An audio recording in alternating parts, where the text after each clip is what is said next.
Question: did the Allies abandon the Jews? Did they actually know about the size and scope of the genocide taking place and simply look the other way? It's easy and even fashionable to argue, yes, that the Allies knew about the camps, that they overflew the railroad lines, but did not bomb them. Why was no rescue effort of Jews and other persecuted minorities even attempted? Can any excuse conceivably be made for the shocking failure to act?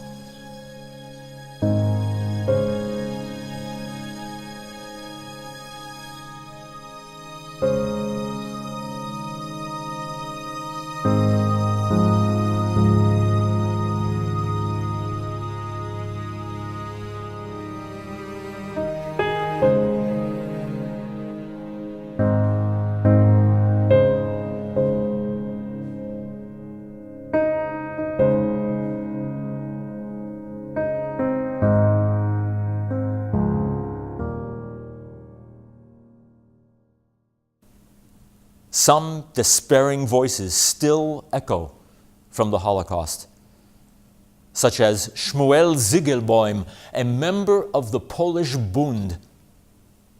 When the Nazis occupied Warsaw, they demanded 12 hostages from the population to prevent further violence. Ziegelboim volunteered to become one of them. On his release, he ultimately escaped to Belgium, then France, then the United States, and finally London. He spoke on BBC radio concerning the fate of the Jews of Poland. It will actually be a shame to go on living if steps are not taken to halt the greatest crime in human history. On May 11th, 1943, Ziegelboim killed himself as a protest against the indifference and inaction of the Allied governments, leaving behind this letter. The responsibility for the crime of the murder of the whole Jewish nationality in Poland rests, first of all, on those who are carrying it out. But indirectly, it also falls upon the whole of humanity, on the peoples of the Allied nations, and on their governments, who up to this day have not taken any real steps to halt this crime. By looking on passively upon this murder of defenseless millions, tortured children, women and men, they have become partners to the responsibility. I am obliged to state that although the Polish government contributed largely to the arousing of public opinion in the world, it still did not do enough. It did not do anything that was not routine, that might have been appropriate to the dimensions of the tragedy taking place in Poland. I cannot continue to live and to be silent while the remnants of Polish Jewry, whose representative I am, are being murdered. My comrades in the Warsaw Ghetto fell with arms in their hands in the last heroic battle. I was not permitted to fall like them, together with them, but I belong with them to their mass grave. By my death, I wish to give expression to my most profound protest against the inaction of the world as they watch and permit the destruction of the Jewish people. Yet, there remain serious questions that we have to address. When did the Allies actually know about the scope of the genocide?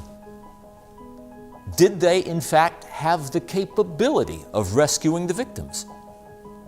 Were the Allied governments, including the US government, to some extent anti-Semitic? Are they culpable for what they didn't do? To help answer these questions, there is some important new source material only declassified during recent decades. When it comes to the American government, we have the R.G. Records Book 226 of the OSS, the forerunner of the CIA, that reveals no particular sympathy toward the Jewish people, but no animosity either. In general, the American intelligence community during the early 20th century came to several conclusions. That Jews are the most talented people on earth. That the notoriously anti-Semitic tractate, the Protocols of the Elders of Zion, is in fact a fabrication. But that Jewish immigration to the United States should nonetheless be restricted. Take the British government as another case in point.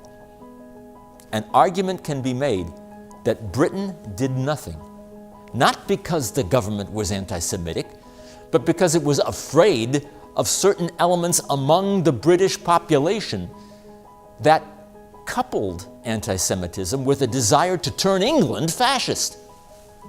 There was, for example, the Fabian Society, a progressive association of writers and thinkers, including the likes of George Bernard Shaw and H.G. Wells.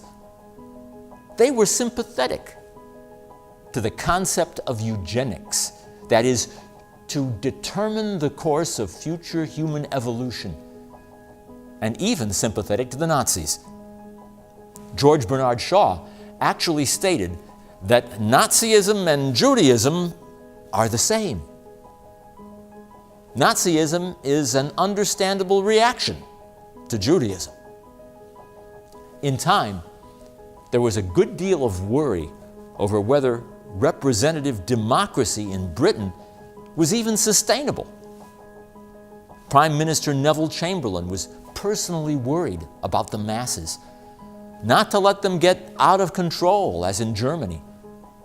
He was well aware that some even argued for the replacement of Parliament with a scientific elite. And many in the British government saw World War II not just as a war against Hitler, but a war over the survival of democracy at home. After all, the British knew that Hitler used anti-Semitism that was already prevalent in his own society to finagle his way to power. Could the anti-Semitism prevalent in the English heartland also provoke the rise of fascism in Great Britain? That fear alone meant that British governmental policy would stay far away from the Jews. The government knew that if World War II were presented as a campaign to rescue the Jews of Europe, the latent anti-Semitic and anti-democratic forces at home might make the war very difficult to win. That's because victory in any war requires consensus on the part of its home population. And consensus was precisely what was in danger of being lost.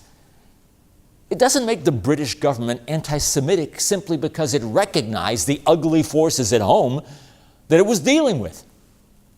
Still, the results for the Jews were catastrophic.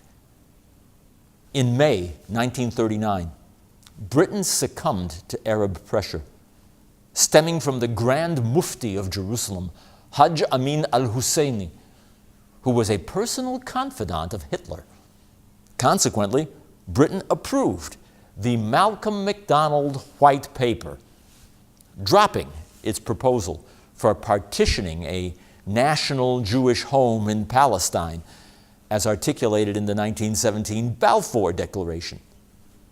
The White Paper virtually shut off Palestine to Jewish immigration as well. with the outbreak of World War II in September, Britain completely closed its doors to Jewish immigration to Palestine.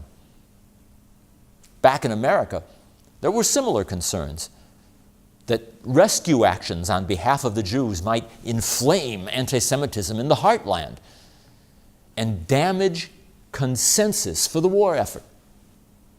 In June 1944, the Jewish Agency and the Agudat Israel Orthodox group in America demanded that Auschwitz and the railroad lines leading to it be bombed.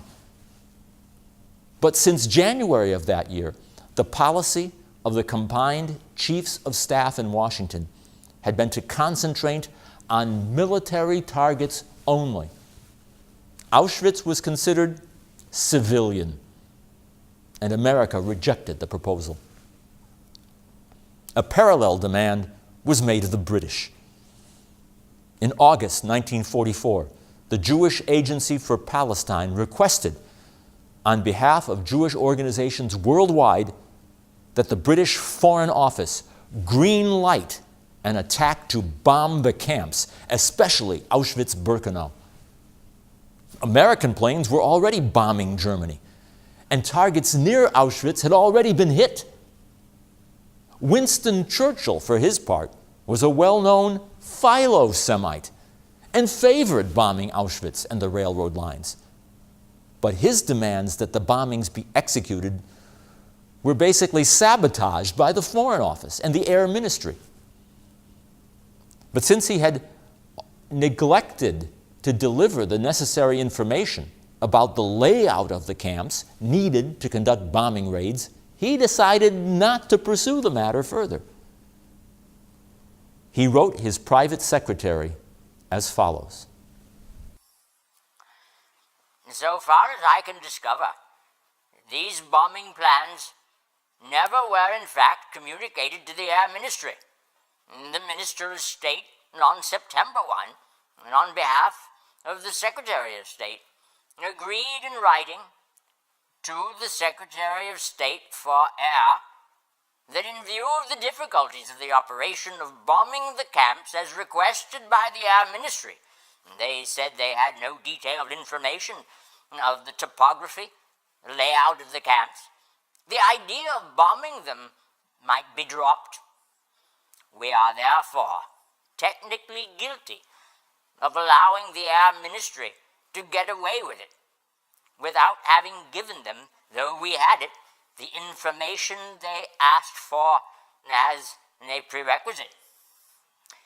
In all the circumstances, I think perhaps, though I feel a bit uneasy about it, we had better let this go by. But does letting the matter go by make him or his government anti-Semitic?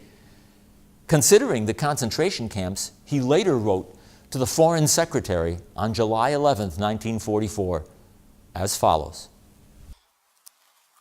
All concerned in this crime who may fall into our hands, including the people who only obeyed orders by carrying out these butcheries, should be put to death. That may sound fine after Germany's defeat, but as long as the war was going on, the Jews were in a complete trap from all sides. Consider this, that the Jews were actually caught between Hitler on the one hand and the Allies on the other. We might think that the harder the Western powers fought Hitler, the better it would be for the Jews of Europe.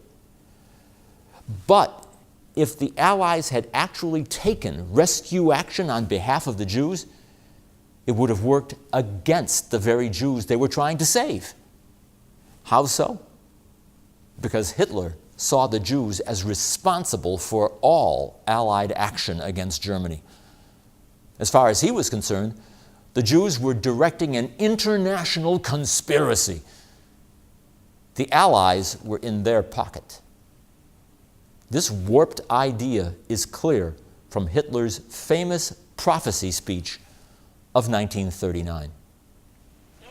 If international finance Jewry inside and outside Europe should succeed once more in plunging the nations into yet another world war, the consequences will not be the Bolshevization of the earth and thereby the victory of Jewry, but the annihilation of the Jewish race in Europe. If I were a European in the 1930s, would I have been particularly in favor of the Western powers standing up and fighting Hitler? Because if they did, the Jews would certainly get the blame and even more persecution. Ironically, we can argue that the final solution was actually in some way a result of Anglo-American cooperation. For example, the Lend-Lease Act, by which the United States essentially donated to England an enormous amount of military equipment, was seen by Hitler as part of a Jewish conspiracy and provoked him to ramp up his persecution of the Jews all the more. But ironically, the Jews in fact had little or no influence on the American or British governments. The attitude of the Allies was that the Jews have no value as hostages. They would never bargain with Hitler over the fate of the Jews. That also helps explain why the German proposal of the Madagascar Plan never had a chance as far as the Allies were concerned. The Allies would stand resolute against Hitler no matter what he did or did not do to the Jews. Then take the case of the Soviet Union. Prior to the war, Stalin, fearing that the large number of Jews living in the Western territories, formerly the Pale of Settlement, might provoke an invasion by Hitler, decided to uproot many of these Jews and move them further to the east. In doing so, he inadvertently rescued many Jews from Hitler's grasp when he finally did invade. Stalin didn't rescue these Jews because he was a Philo-Semite. Certainly he was anything but. But by the same token, we have to be careful about calling the Western powers anti-Semitic for failing to rescue Jews. Bottom line, the behavior of the Allies had nothing to do with the Jews. They simply had other fish to fry. The Allies believed that the only way to stop the genocide was to defeat Germany. We shall go on to the end. We shall fight in France. We shall fight on the seas and oceans. We shall fight with growing confidence and growing strength in the air. We shall defend our island, whatever the cost may be. We shall fight on the beaches. We shall fight on the landing grounds. We shall fight in the fields and in the streets. We shall fight in the hills. We shall never surrender.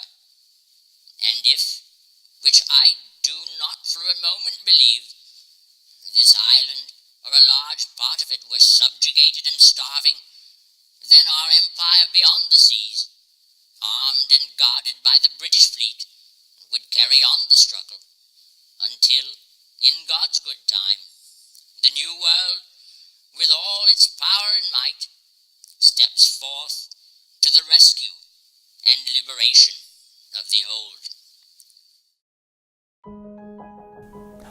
But in the larger scheme of things, rescue action was deemed to be only a distraction as far as the Allies were concerned. Even when it came to the Evian Conference and the Bermuda Conference on refugees, there would be no serious consideration of raising immigration quotas, only that the war must be won. Then again, how much difference would rescue action really have made?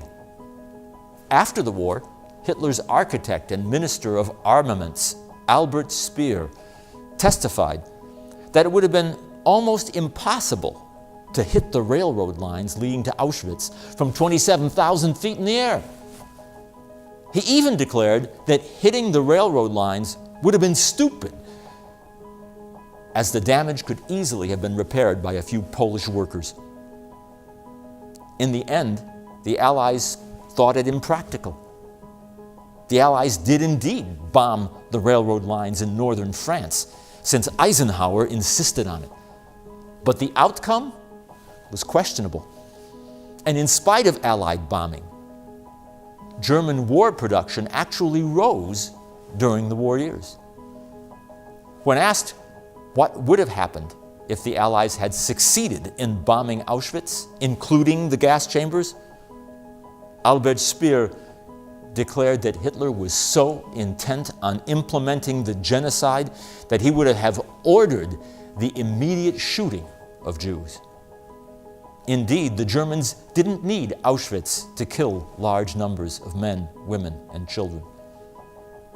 Another example of Allied refusal to take rescue action or negotiate with the Nazis has to do with a deal proposed to save Hungarian Jews. The idea was that the Allies would deliver 10,000 trucks to the Germans in return for 1 million Jews. But the trucks would, of course, be used on the Eastern Front against Stalin, and that would drive a wedge between the Allies. The plan was promptly rejected. In the final analysis, the Germans understood the Allies in Jewish terms. It was all a Jewish conspiracy.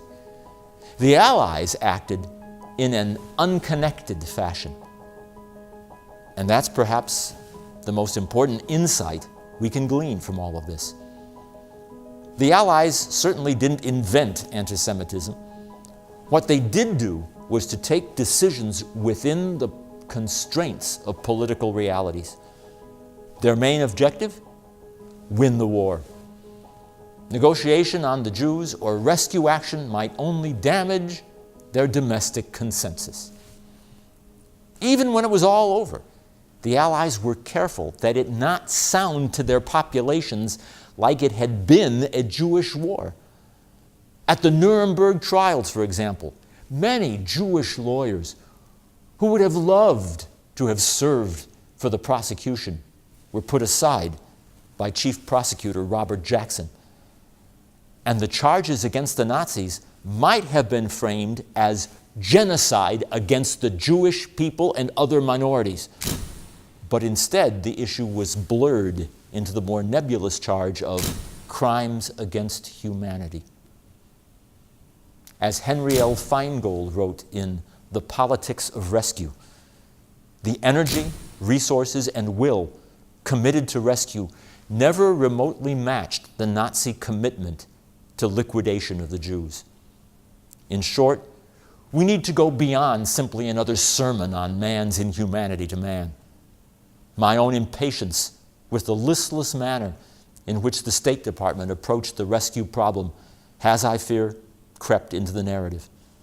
I feel that more might have been done, but I'm also aware that there were many factors in the rescue situation which were simply beyond the Roosevelt administration's control. It is a moral and humanitarian response we seek. Such responses are rare in history and practically non-existent during wartime. The villain of the piece, in the last analysis, may not be the State Department or even certain officials, but the nature of the nation state itself. For the Jews, another lesson emerged from the ashes. Don't expect the nations of the world to look after us. In the final analysis, we must look after ourselves.